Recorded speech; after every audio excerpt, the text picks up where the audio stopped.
Today's video is brought to you by Oxido LED lighting. You might think that you can see just fine at night. Well, I did too, until I did this little upgrade. As you can see from this footage, here is some before Oxido LED lighting, and here is some after Oxido LED lighting. The difference is amazing.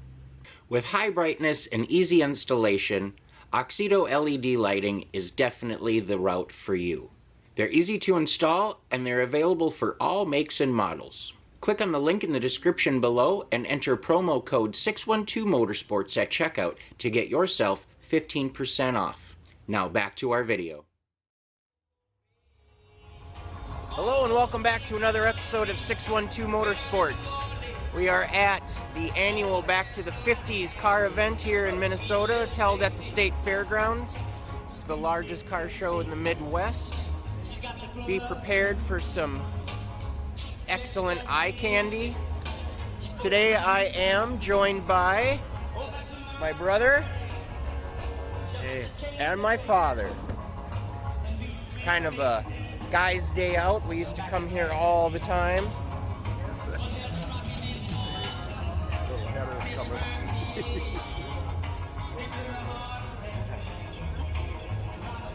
So sit back, enjoy. If you haven't already, please go ahead and hit that subscription button. Give it a thumbs up if you like. Leave a comment below. If you were here, awesome. If not, you can live vicariously through the video. You, John Fitzgerald Kennedy, do solemnly swear I, John Fitzgerald Kennedy, do solemnly swear that you will faithfully execute the office of President of the United States that I will faithfully execute the office of President of the United States and will, to the best of your ability, and will, to the best of my ability, preserve, protect, and defend the Constitution of the United States. preserve, protect, and defend the Constitution of the United States. So help you God. So help me God.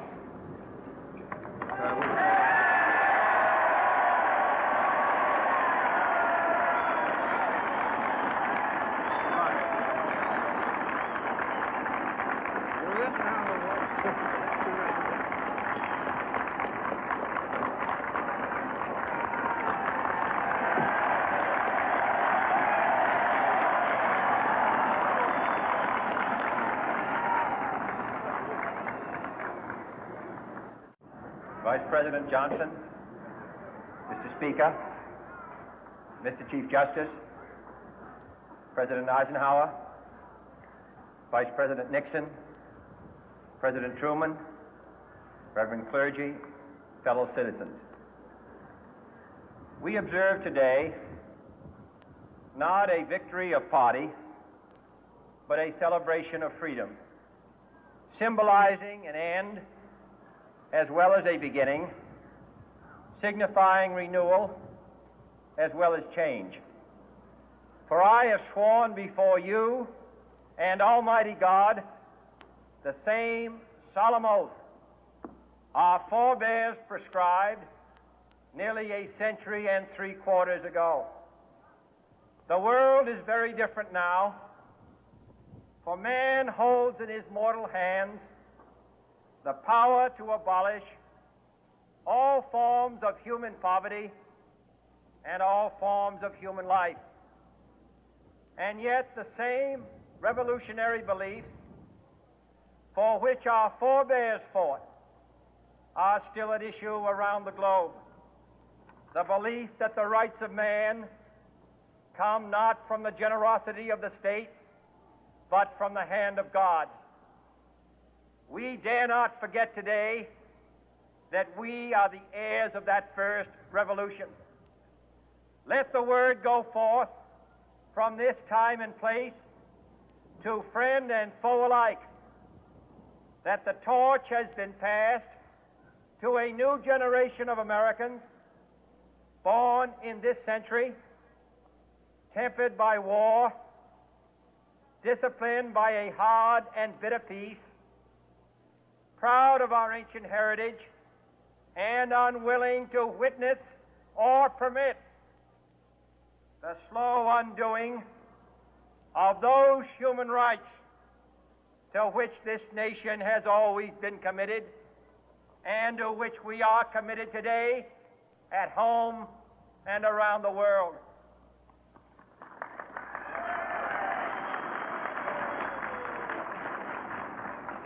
Let every nation know, whether it wishes us well or ill, that we shall pay any price, bear any burden, meet any hardship, support any friend, oppose any foe to assure the survival and the success of liberty.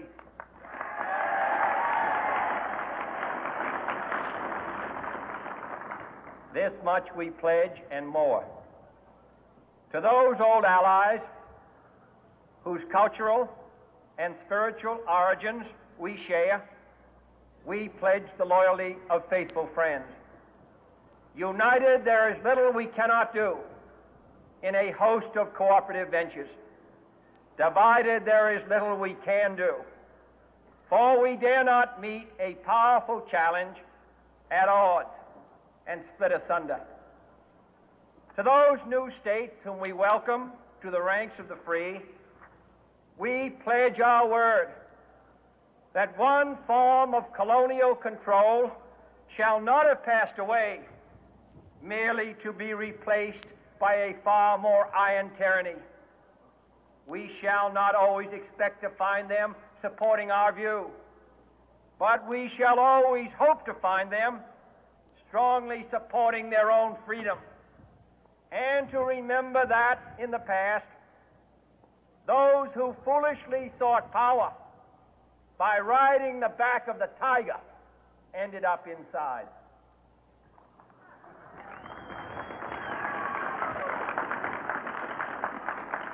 To those people in the huts and villages of half the globe struggling to break the bonds of mass misery, we pledge our best efforts to help them help themselves for whatever period is required, not because the communists may be doing it, not because we seek their votes, but because it is right. If a free society cannot help the many who are poor, it cannot save the few who are rich.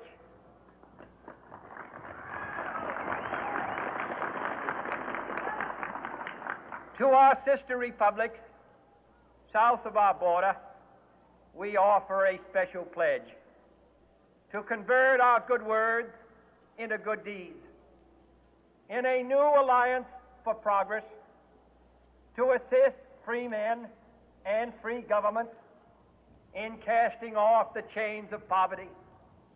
But this peaceful revolution of hope cannot become the prey of hostile powers. Let all our neighbors know that we shall join with them to oppose aggression or subversion anywhere in the Americas.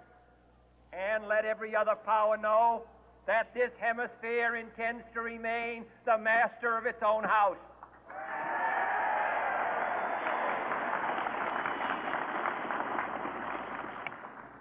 To that World Assembly of Sovereign States, the United Nations, our last best hope, in an age where the instruments of war have far outpaced the instruments of peace, we renew our pledge of support to prevent it from becoming merely a forum for invective, to strengthen its shield of the new and the weak, and to enlarge the area in which its writ may run.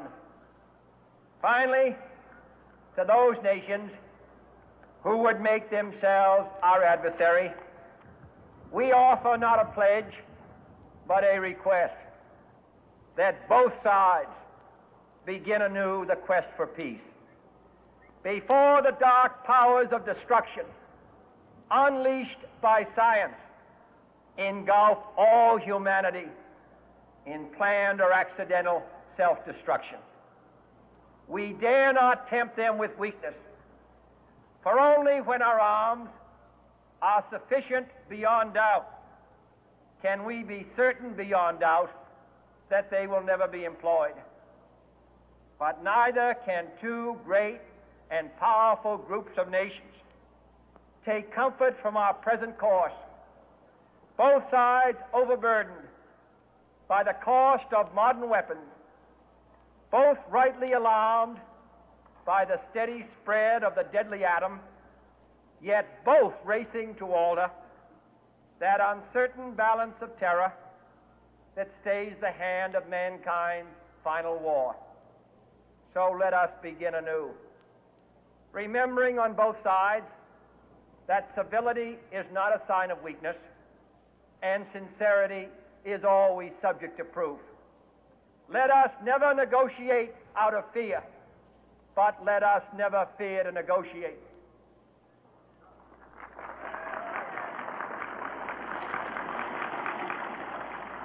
Let both sides explore what problems unite us, instead of belaboring those problems which divide us. Let both sides, for the first time, formulate serious and precise proposals for the inspection and control of arms, and bring the absolute power to destroy other nations under the absolute control of all nations.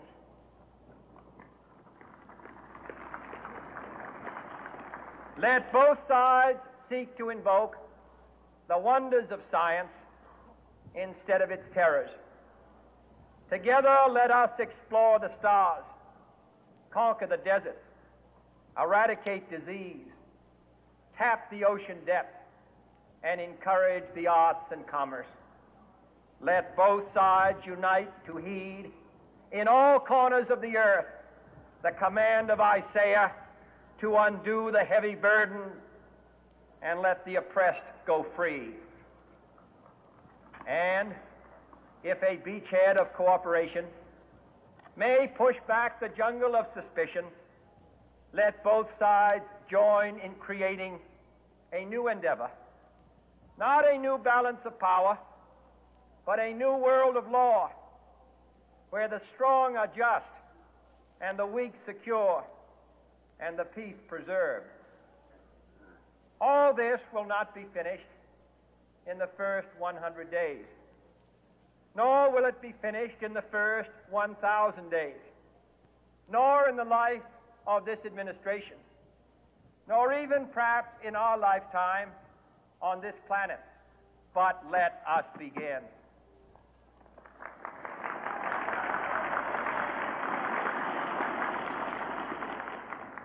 In your hands, my fellow citizens, more than mine, will rest the final success or failure of our course. Since this country was founded, each generation of Americans has been summoned to give testimony to its national loyalty. The graves of young Americans who answered the call to service surround the globe. Now the trumpet summons us again, not as a call to bear arms, though arms we need, not as a call to battle, though in battle we are, but a call to bear the burden of a long twilight struggle, year in and year out, rejoicing in hope, patient in tribulation, a struggle against the common enemies of man, tyranny, poverty, disease, and war itself. Can we forge against these enemies a grand and global alliance, north and south, east and west, that can assure a more fruitful life for all mankind? Will you join in that historic effort?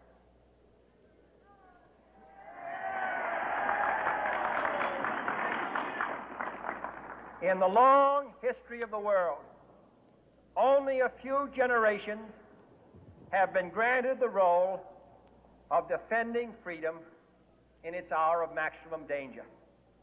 I do not shrink from this responsibility. I welcome it.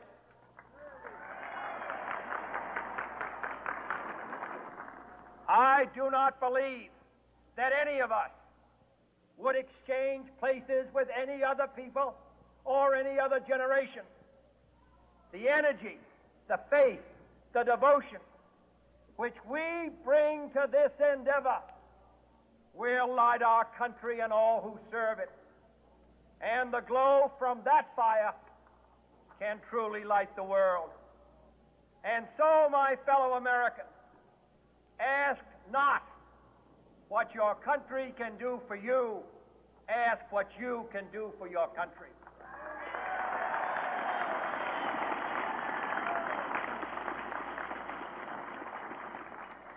My fellow citizens of the world, ask not what America will do for you, but what together we can do for the freedom of man.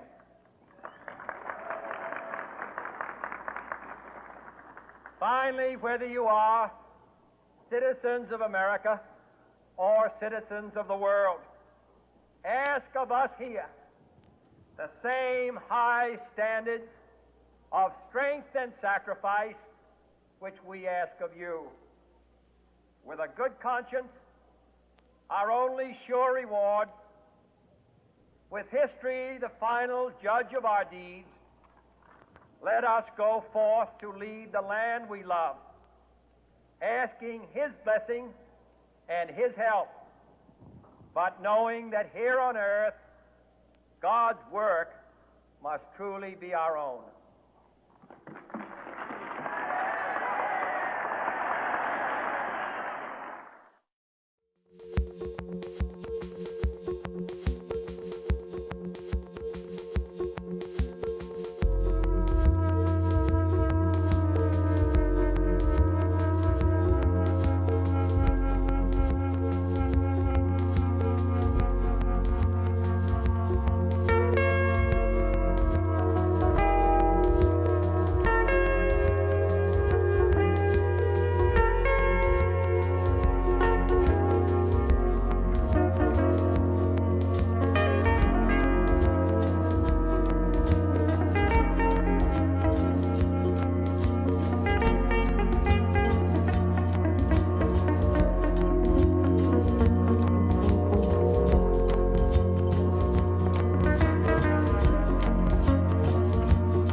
How you doing, Gus?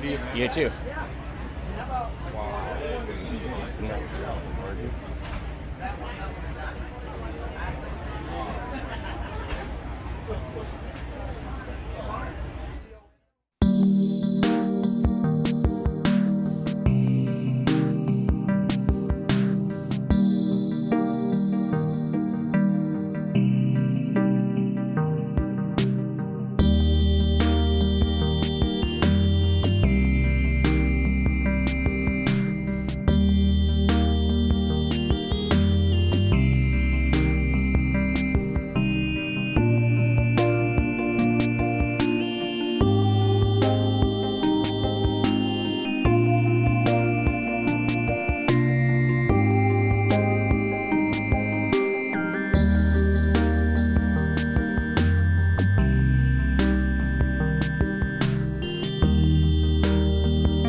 Thanks for watching 612 Motorsports.